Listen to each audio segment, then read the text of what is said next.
suppose I should drink some water. I have coffee. And not drink all of my coffee. I gotta be going to therapy.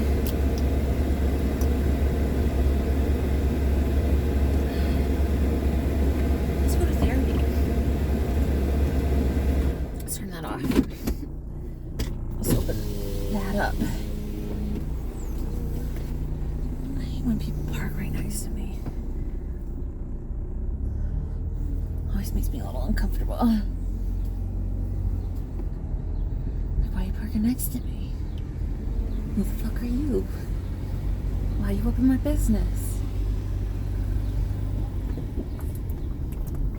Oh, alright.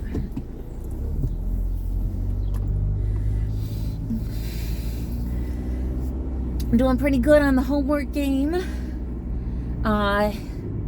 I did my 2 discussion post responses. I think I did pretty good as far as responding to people about things that were relevant. Did a feminist perspective on Rip Van Winkle, which, ooh, because they kill off his wife in some like horrible way, and it was because I discovered that antebellum literature, they don't want single women due to leftovers of the possibility of being called a witch. So like old women, single old women were considered witches. So they had to kill her off because lest she be called a witch. But it's fine that he's single and old because he's an old man. But a single old woman, watch out. Can't have that. So it was very fascinating. And I was like analyzing that text in that manner that they kill off Rip's wife lest she stay puritanical. It was very, very interesting how they kind of made her into a witch.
Then someone was talking about how he liked Rip Van Winkle because it talked about the unknown future. Because Rip Van Winkle wakes up and he's like in this town where he doesn't understand the politics. He doesn't understand the town has expanded, and he was unaware of where it was going. And I said, you know, could Rip Van Winkle even conceive of a future where we are now, where we don't even connect with our neighbors anymore? Because at least the thing that saved Rip Van Winkle was that people recognized him and that he had that sense of community still, that there were people who he had ties to with his past, like his daughter and his son, and people in the community who knew who he was, that even despite having gone a while, he still kind of re-ingratiated himself into the community. And I think that's the difference that we have now today, is that we don't have, as communities, those sense of communities where we connect with our neighbors in that same way, and that we're more of a global community online, where we've gotten to the point of where we can't even assign IP addresses really anymore, because we've gotten so big in this global internet community. And so like people don't know who each other are, and there's no recognition of each other anymore.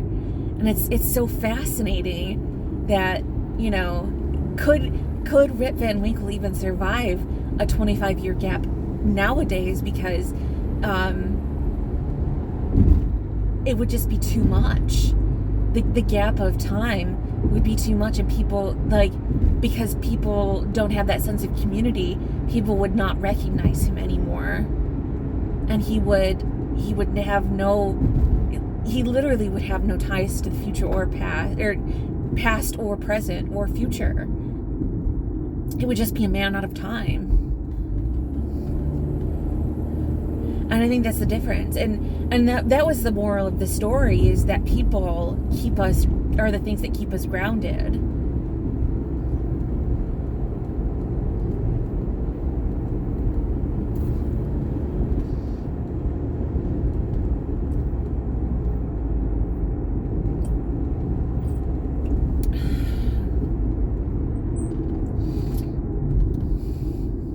Having those close interpersonal relationships within your own community are the things that keep us well connected and well versed within, you know, our own network.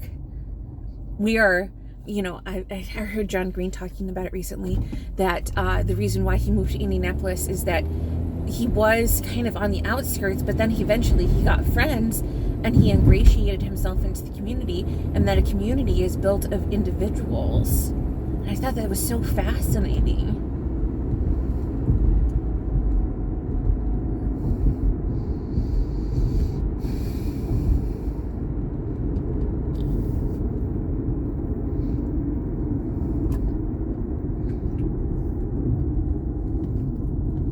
My hometown is just big enough that people don't talk to each other. I do talk to my neighbors, though. I have been trying to get to know my neighbors more. My sister was really good about getting to know the neighbors. That was like the big thing.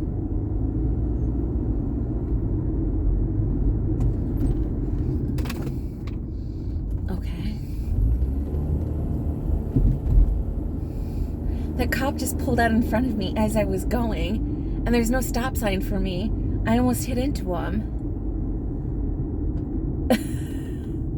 What are they doing? Are they crazy? They're crazy.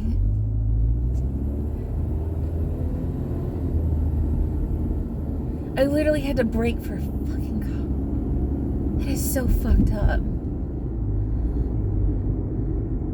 I should take that video and put that online, because that's ridiculous. Like, they weren't even paying attention. Are they high or something?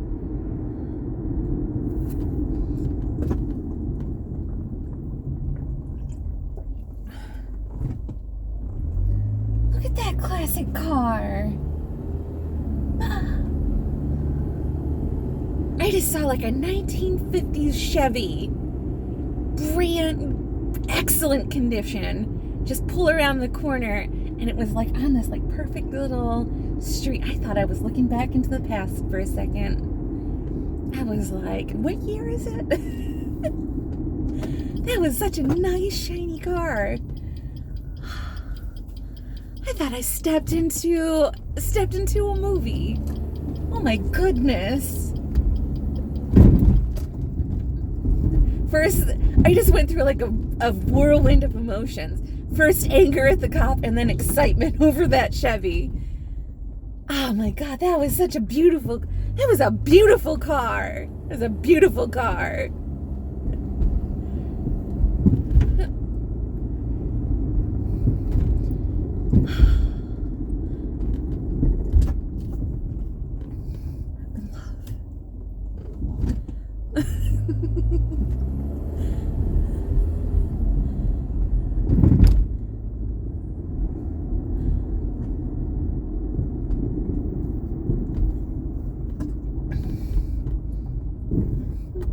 This old Lincoln.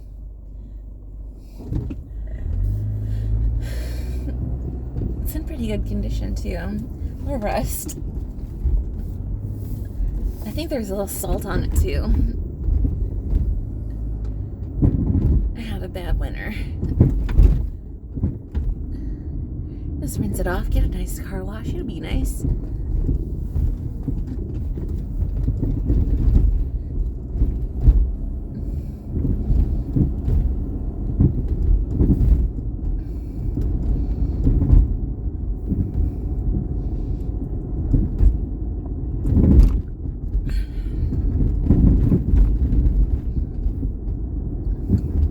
A little early.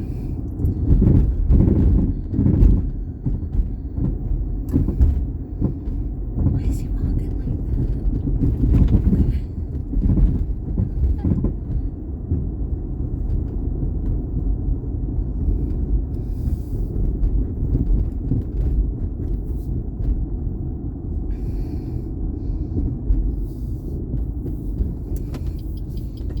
that? My guy's got a longboard.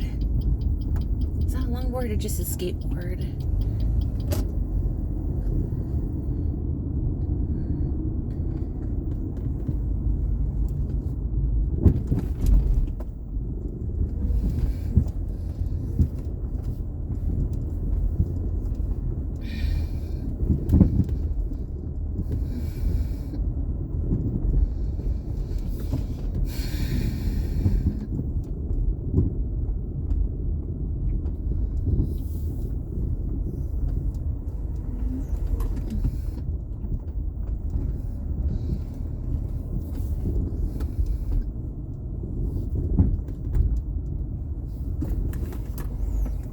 We're just gonna sit for a minute.